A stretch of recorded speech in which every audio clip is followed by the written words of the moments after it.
You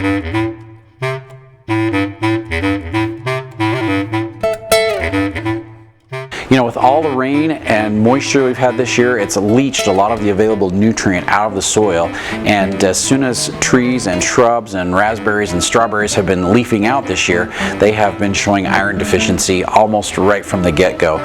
So this is a leaf from an ash tree, and as you can see, this is just classic iron deficiency of what it looks like. It appears on the newest growth that has most recently come out on whatever plant it is, and as you can see, dark green veins running through a much lighter leaf margin. You can see all those veins showing up on those leaves. This is just a classic example of what iron deficiency is going to look like. So newest growth first, it's going to go from that nice dark green that the leaf should look like to a much yellower, yellower leaf margin, and then as it progresses, it will actually get worse. The dark green veins will start to disappear, and then they're much more susceptible to wind and sunburn. We've got a pepper plant right here too, and this pepper plant is showing some iron deficiency as well too. So the leaves are yellower down here, and once they become really deficient, then they'll start to crisp. So you'll see a little bit of brown crisping along the edges as well too, especially when it's windy and when it's hot. And so iron deficiency shows up in a lot of different plants, especially in raspberries and strawberries, burning bush, maples. We've got a lot of different trees and shrubs that are very susceptible to it, but they all have that same distinctive look where those dark green veins are sticking out and those yellow leaf margins. So we do have some options for correcting that iron deficiency. Starting with a granulated fertilizer, Iron Plus is a slow release fertilizer. It's a combination of nitrogen, sulfur, and iron.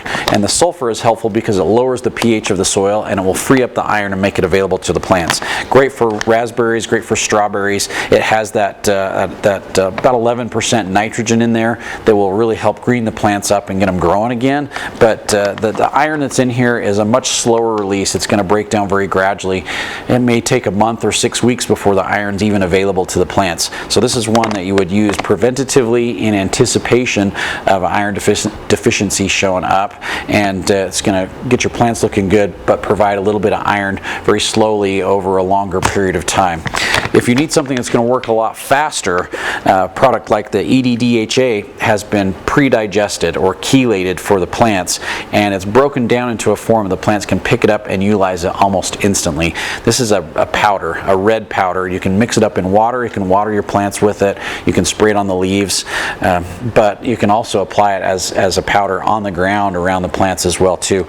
It works extremely fast. It's probably the fastest way to deliver iron to your plants because of the way it has been pre-digested. The plants can pick it up and utilize it instantly, and it's not bound up in the soil depending on your soil pH. If your soil pH is really high, slow natural forms of iron like the Iron Plus will get bound up in the soil and they'll be unavailable to the plants sometimes because the soil just traps it there where the plants can't pick it up and use it.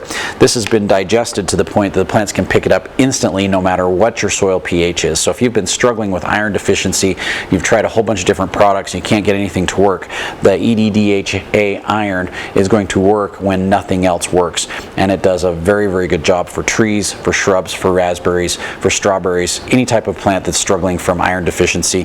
This is probably your best bet if you know your soil pH is really high.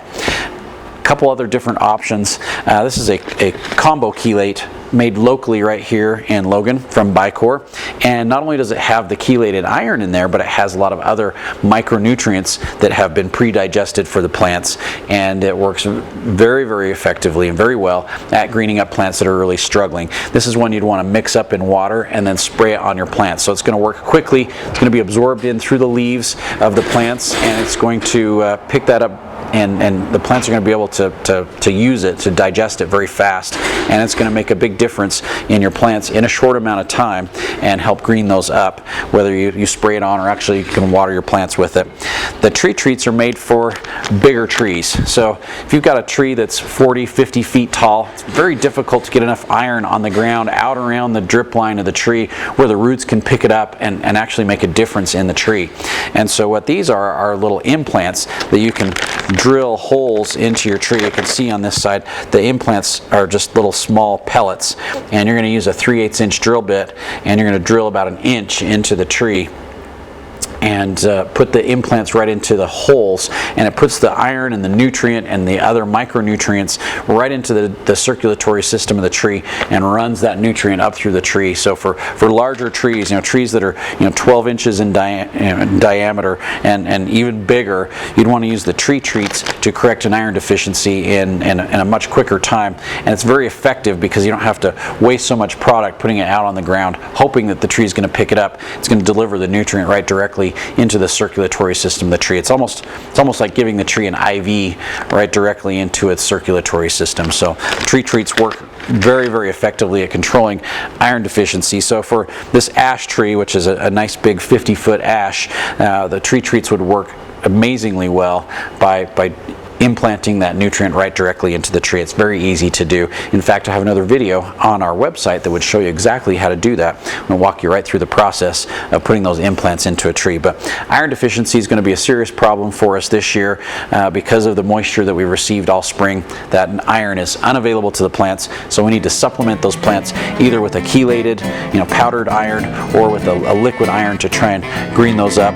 And plants that are struggling and are iron deficient are going to be lethargic. They're not going to grow. They're going to stagnate, and they're going to see a lot of scalding and damage on the leaves. And let's try and get that prevented before it starts happening too much this year.